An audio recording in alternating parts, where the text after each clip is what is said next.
Daily current news में अभी की खबर है, अबू धाबी में लॉन्च हुआ यूपीआई रुपे कार्ड। हाल ही में संयुक्त अरब अमीरात यानी यूएई की राजधानी अबू धाबी में यूपीआई रुपे कार्ड सेवा को लॉन्च किया गया।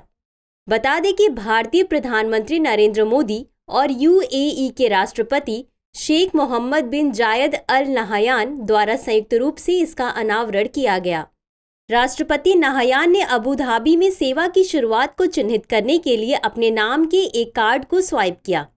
इसी के साथ दोनों नेताओं के बीच कई द्विपक्षीय समझौते हुए। इसमें तत्काल भुगतान प्लेटफॉर्म यूपीआई भारत और ANI UAE को इंटरलिंक करने पर एक समझौता शामिल है। बता दें कि यह समझौता दोनों देशों के बीच निर्बाध सीमा पार लेन देन की सुविधा प्रदान करेगा। इसके अलावा रुपे भारत और JAYWAN UAE के घरेलू डेबिट या क्रेडिट कार्ड सिस्टम को जोड़ने पर भी एक समझौता हुआ। इस कदम का उद्देश्य वित्तीय क्षेत्र में सहयोग को मजबूत करना और संयुक्त अरब अमीरात में रुपे कार्ड की व्यापक स्वीकृति को बढ़ावा देना है।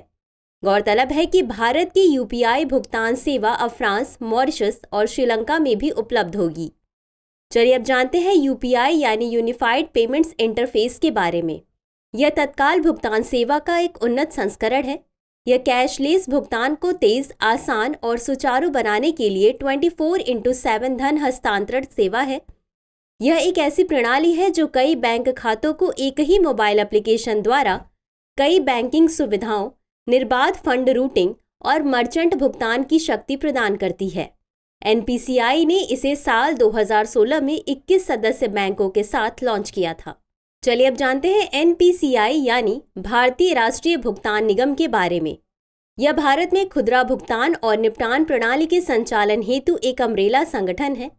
इसे भारतीय रिजर्व बैंक यानी RBI और भारतीय बैंक संघ यानी IBA द्वारा भुगतान और निपटान प्रणाली अधिनियम 2007 के तहत शुरू किया गया है। यह कंपनी अधिनियम 1956 की धारा 25, अब कंपनी अधिनियम 2013 की धारा 8 के प्रावधानों के तहत स्थापित एक गैर लाभकारी कंपनी है।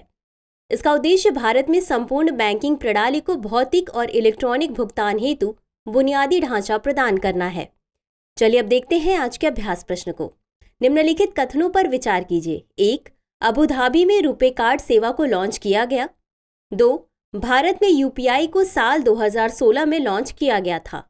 उपर्युक्त में से कौन सा या कौन से कथन सही है या सही है? A केवल 1, B केवल 2, C 1 और 2 दोनों, D न तो 1 और न ही 2। इस प्रश्न का उत्तर कमेंट बॉक्स में जरूर दें। अभी के लिए बस इतना ही। शुक्रिया।